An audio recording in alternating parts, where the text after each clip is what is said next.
සුසන්දයාවක් මම ශ්‍රී ලංකා වාසී ජනතාවගෙන් බොහොම කාරුණික ඉල්ලීමක් කරන්න මේ අවස්ථාව ගන්නවා. විශේෂයෙන්ම ඊයේ රාත්‍රියේ සිට මැදපෙරදිග කලාපයේ ඇති වූ යුදමය තත්ත්වය නිසා අතරම කිසිම පදනමක් නැතුව ජනතාව තෙල් හිඟයක් ඇති වෙයි කියලා භීතියකින් තොග රැස් කිරීමේ කටයුතු වල නිරත වන බව නිරීක්ෂණය කරනවා ඊයේ රාත්‍රියේ සිටම. ඒක දැන් දිවෙන පුරාම ගොඩක් වෙලාවට සිදු වෙනවා. ඇත්තටම තෙල් හිඟයක් නැහැ. මාසයකට වැඩි කාලයකට සෑහෙන්න තෙල් තොග අප සතුව ලංකා කජ් තෙල් නීතිගත සංස්ථාව සතුව සහ පුද්ගලික බෙදුම්කරුවන් වන අනිත් පුද්ගලික ආයතන 3 සතුවද තියෙනවා. ඉතින් ඒ අනුව දිනකට නියමිත ඇනෝම් වලට අවශ්‍ය සැපයුම අපි දිගටම කරගෙන යනවා. ඒකේ කිසිම ප්‍රමාදයක් නැහැ. ඒ විතරක් නෙමෙයි සාමාන්‍යයෙන් ඉරිදා සහ පොය දවස අපි ඒ තොග නිකුත් කිරීම කරන්නේ නැහැ සාමාන්‍ය දිනවල.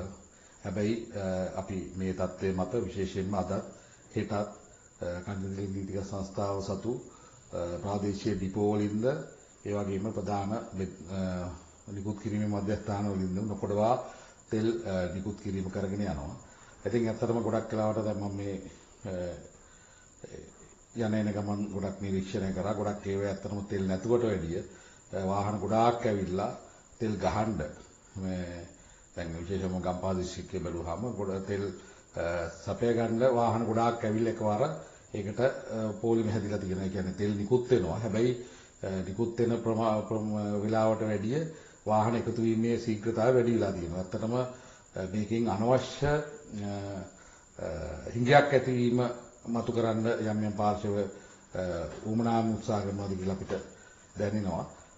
කිසිම විදිහකින් මේකෙදි අපිට මාසයකට එහා අපිට තෙල් තියෙනවා. ඒ හින්දා අපි සැපයුමේ බෙදා හැරීමේ කටයුතු කාර්යක්ෂමව සිදු කරමින් පවතිනවා. ඒක හින්දා හැමෝම අනවශ්‍ය මේ විදිහට තෙල් රැස් කිරීමෙන් වැළකීලා අපි මේ සාමාන්‍යයෙන් කරන ක්‍රමවේදයට මේ සහාය දෙන්න කියලා කියනවා. මොකද එහෙම වුණාම වෙන්නේ හැමෝටම අවශ්‍ය වෙලාවට Tamanට තෙල් ටිකක් සපය ගන්නත් වෙන්නේ නැහැ. එදිනෙදා තෙල් සපය ගන්න ජනතාවටත් ඒකෙන් අපහසුතාවයකටපත් වෙනවා. ඒ වගේම Tamanගේ පොකට් එකත් ඇත්තටම අනවශ්‍ය විදිහට අපි හිස් කරගන්න වැඩක් තමයි කරන්නේ. මොකද තෙල් සතියකට විතර ඕන තෙල් දවසින් ගෙවුවාම අනිවාර්යෙන් ඒ ටැංකිය වල කියන්නේ බෙදුම් හලේ ටැංකිය වල ඇති වෙන මේ හිඟතාවයක් ඇති වෙනවා. මොකද ආපහු බවුසරයක් එන්න යන කාලයක් තියෙනවා. ඒ කාලය ඇතුළත සමහර ලාවට තෙල් හිඟයියෝ නැතයි කියලා මේ තමයි වාර්තා වෙන්නේ.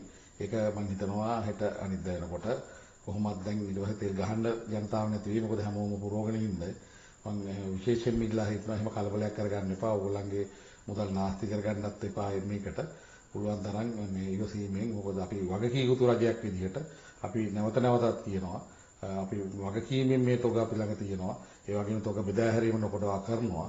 වෙනදටත් වැඩිපුර බෙදා හරිනවා. මොකද දැන් කොළඹින් පිටට ගියාම බවුසරයක් කිතිබිච්ච තෙල් ටික ඉක්මනට ඉවරුනහම පස්සේ බෙදුම් හලේ ඒගොල්ලෝ ඊට පස්සේ තමයි මේ සල්ලි බඳලා හෝ ඉල්ලුම කරන්නේ. එතකොට ඒකට යන කාලේ ඊට පස්සේ කොළඹ ඉඳන් හෝ ළඟම දැන් මම පොළොන්නරුවේ ඉඳන් ආවේ රාජකාරී වැඩකට ගිහිල්ලා දැන් පොළොන්නරුවට යන්නේ කුරුණෑගල. ඉතින් උදේ හෝ රෑ මේ ඕඩර් කරාන් පස්සේ උදේ ඕඩර් කරොත් එහෙම ඒක හවස් වෙනවා. ඊට පස්සේ පොළොන්නරුවට බවුසර යන්න. එතකොට ඒ අතර කාලයක් එනවා. ඒ ප්‍රශ්නේත් තියෙනවා. මොකද බෙදුම් කරුව මුදල් බැඳීමෙන් තමයි මුගක් වෙලාවට තෙල් ඇනුම් කරන්නේ. ඒකට දැන් මේ නිවාඩු දවස්වල බැංකු ප්‍රශ්න ඒවත් එක්ක ඒගොල්ල ප්‍රමාද වෙනවා. ඉතින් ඒක ඇත්තටම මේ අපේ රජේවත් කන්දේ නීතිගත සංස්ථාවේවත් ප්‍රමාදයක්වත් නොසලකීමක්වත් නෙමෙයි. ඒගොල්ලෝ කාර්යක්ෂමව වැඩේ කරගෙන යනවා. හැබැයි ජනතාව අනවශ්‍ය විදිහට අනවශ්‍ය භීතියක් ඇති කරගෙන තෙල් තොග රැස් කිරීමට පටන් අරගෙන තියෙනවා. ඒක බොහොම කාර්මිකව ඉල්ලන නැවතත් එහෙම කලබල වෙන්න එපා. අද නෙමෙයි හෙටත් තෙල් තියෙනවා, අනිද්දාත් තියෙනවා. අපිට මාසයකට තෙල් තියෙනවා. මම හිතන්නේ යුද්ධ ඕනේ. ඒ වගේම අපි විශේෂයෙන්ම කියන්න ඕනේ අපි මැදපෙරදිග කලාපයෙන් තෙල් ඇනුම් කරලා නැහැ මෑත කාලෙට. අපිට මේ මාසය ඇතුළත වෙන්න තියෙන තෙලුත් එන්නේ මැදපෙරදිගට පිට කලාපවලින්. ඒකින්ද හිඟයක් එතන නැති වීමේ කිසිම අවධානයක් නැහැ. මොකද මේවා අපි ජනතාව රවට්ටන්න කියනනේ වගකීමෙන් අපි හැමෝම ආණ්ඩුවක් විදිහට ජනතාවගේ පැත්තේ ඉඳලා කරන ප්‍රකාශ ඒ වගේ මේවා වගකීම් යුතු විදිහට තමයි අපි කරන්නේ. අපි ජනතාව එක්ක ඉන්නවා. මොකද අපිටත් ඒ ප්‍රශ්න දැනෙනවා එහෙමනම්. ඒකින්ද මම හිතනවා හැමෝම මේ ගැන උනන්දුවෙන් වැඩ කරන්න ඕනේ. ඒ වගේම අපි රටේ පවතින නීතිය අනුව ආරක්ෂකයන්සවටත් අපි උපදෙස් දීලා තියෙනවා. අනවශ්‍ය විදිහට මේ කොහොමත් බැරල් වල බූලි වල කෑන් වල බෝතල් වල තෙල් නිකුත් කිරීම බෙදුම් ගහකරුවන්ට දැනුම් දීලා තියෙනවා.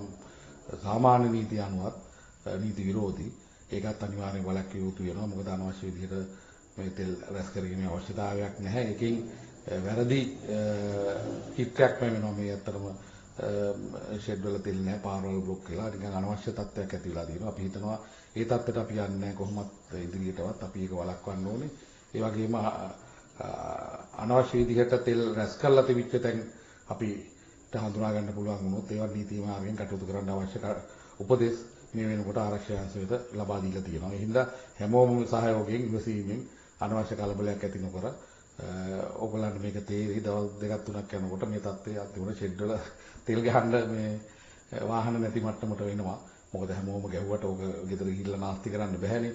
සල්ලි තමන්ගේ සල්ලි වලින් මේව කරලා තියෙන. ඒ හින්දා හැමෝම මේ ගැන කල්පනාවෙන් ඉවසීමෙන් මොකද අපි වක්කීමෙන් කියන අපිට එහෙම ප්‍රශ්නයක් එනවනම් අපි මෙහෙම කියන්නේ නැහැ. මොකද අපි වක්කීමෙන් අපි ළඟ පොත තියෙනවා. මම හිතන්නේ ඊයේ හවස ඉඳලම අපි මේ පිළිබඳ ජනමාධ්‍ය වලින් දැනුවත් කරා. ඒ වුණාට තව දුරටත් එන්න ඒක පිළිගන්නේ නැහැ වගේ තියෙනවා. මොකද හැමෝම බයයි. අර පසුගිය කාලේ වගේ තෙල් නැති වෙනවා කියලා. අපිට එහෙම ප්‍රශ්නයක් නැහැ. තෙලුත් තියෙනවා. මුදලුත් තියෙනවා. ඩොලර් විදියට අපිට ගෙන්න ගන්න ඕනේ ලාභ. ඒ වගේම සැපුණුත් නොකඩවා සිදු වෙනවා. හින්දා එහෙම ප්‍රශ්නයක් දැනට මතුවලා නැහැ. මාසයක් ඇතුළත ඕන තරම් අපිට තෙල් තියෙනවා. ඒක සහතික කරලා අපි කියනවා. මම හිතනවා ඒක ජනතාව තේරුම් ගන්න වගකීම් සහගත පුරවැසිය විදිහට කටයුතු කරලා අපේ ජනතාවටත් මේ ආර්ථිකයටත් හානියක් නොවන විදිහට කටයුතු කරන්න අවශ්‍ය සහයෝගය ලබා දෙයි කියලා